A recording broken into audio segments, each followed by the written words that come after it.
আজকের ভিডিওটা একটা মন খারাপ নিয়ে করছি। জুলাই গণঅভ্যুত্থানে অনেক আহতর পরিবার এখনও দুর্বিষহ জীবনযাপন করছে। অনেকগুলো পরিবারের সাথেই আমার পরিচয় আছে। যতটুকু আমার একক ক্ষমতায় আছে তাদেরকে সহযোগিতা করেছি।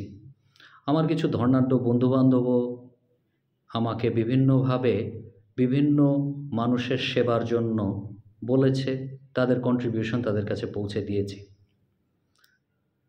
আমার ধারণা ছিল জুলাই ফাউন্ডেশন এবং গভর্নমেন্ট ভালোভাবে কাজ আগায় নিচ্ছে, কিন্তু মনে হচ্ছে এখনও অনেকেই এই স্ট্রাগল টাইমটা পার করতে পারছে না। আজকে একটা অদ্ভুত ফোন পেলাম। ফোনটা হচ্ছে এরকম যে, ভাই আর তো পারছি না, একমাত্র উপার্জনক্ষম ব্যক্তি পরিবারের যে ছিল সেই তো গুলিতে অসুস্থ। গত মাসে তার তৃতীয় অপারেশনটা হলো, আর তো পারছি না। বাড়ি ভাড়ার জন্য তাগাদা, দোকানের বাকি, ওষুধ যেই পরিমাণ এক্সপেন্সিভ, সব ওষুধ তো পাচ্ছি না কিনতে। হাসপাতালে অপারেশনের পরে যতটুকু ওষুধপাতি দেওয়া হয় ওগুলোও তো শেষ হয়ে যায়, তারপরেও তো কোর্স বাকি আছে। আগামী মাসে আরেকটা অপারেশন হবে। আলোচনার একটা পর্যায়ে এমন একটা কথা শুনলাম যেটাতে মনটা অত্যন্ত খারাপ হলো। বলল যে, ভাই আপনার জাকাত কত? আমি বললাম, কেন আপা? বলল যে, জাকাতের টাকাগুলো কি আমাদেরকে সহযোগিতা হিসাবে দেওয়া যায়? আপনার বন্ধুবান্ধবকে কি বলা যায়?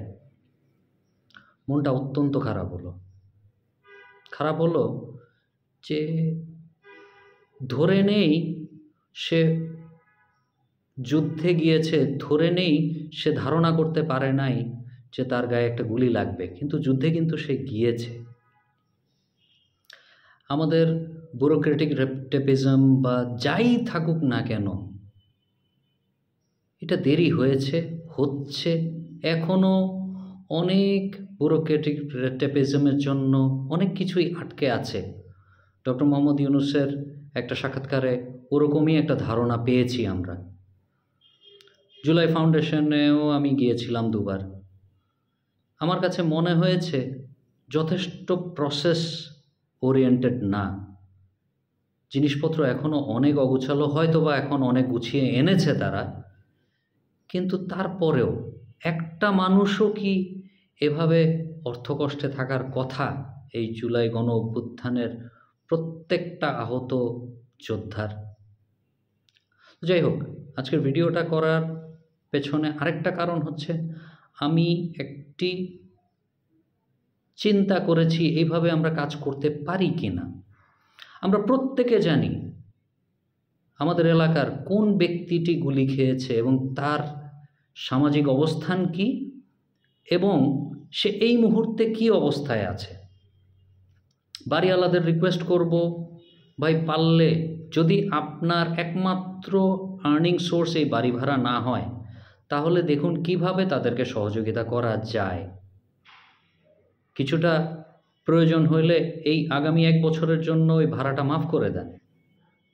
2 নম্বর কথা হচ্ছে, মাফ নাও করতে পারেন, আপনি যেহেতু ওই এলাকার একটি বাড়ির মালিক, আপনি ওই এলাকার গণ্যমান্য সবল ব্যক্তিকে চেনেন, আপনারা একটি কমিটি করুন।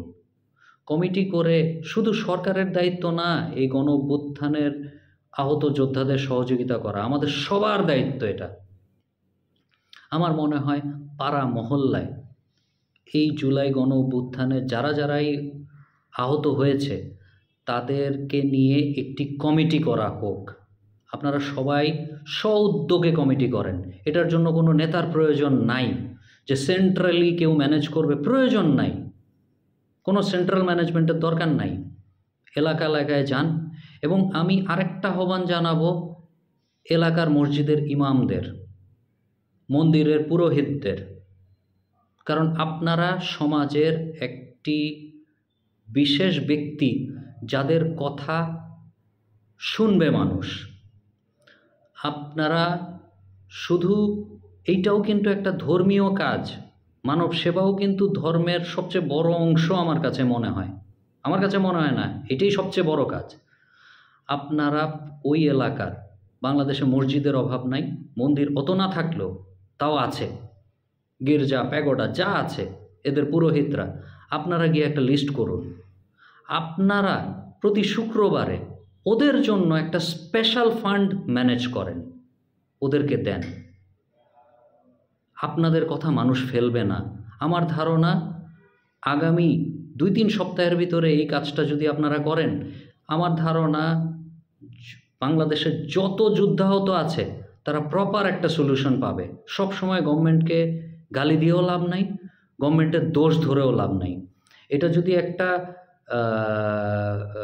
হোয়াট ইউ কল ইট, আপনার একটা রাজনৈতিক দলও এখন ক্ষমতায় থাকতো, তাদের জন্য এটা চ্যালেঞ্জ হতো। এটা শুধু ডক্টর মোহাম্মদ ইউনূসের সরকারের জন্য চ্যালেঞ্জ না, চ্যালেঞ্জটা কিন্তু সামগ্রিক এবং আইডেন্টিফাই করা এত সোজা না। কিন্তু আপনার এলাকার লোকটাকে তো আপনি চেনেন, আপনি তো আইডেন্টিফাই করতে পারবেন তার রোল কী ছিল। তো আমি সকল ইমাম, পুরোহিত এদেরকে রিকোয়েস্ট করব, আপনারা এই কমিটিগুলো গঠনে সহযোগিতা করেন। আপনাদের এলাকার সেন্ট্রাল কমিটি আপনারাই, ওটার জন্য কোনো গডফাদারকে আপনার কাছে যাওয়া লাগবে না, কোনো সেন্ট্রাল কমিটির দরকার নাই। তো আমি আশা করব বাংলাদেশের প্রত্যেকটা মানুষ এই ব্যাপারটা একটু সচেতন হয়ে আমরা এই সামাজিক আন্দোলনটাকে এগিয়ে নিয়ে যাই। তাদের সাহায্যের বিশেষ প্রয়োজন। অনেকে হয়তো বা লজ্জায় বলতে পারছে না। তো আবারও বলবো, প্রত্যেকটা এলাকায় একটি কমিটি গঠন করা হোক এবং মসজিদগুলোর আন্ডারে করা হোক। আসসালামু আলাইকুম।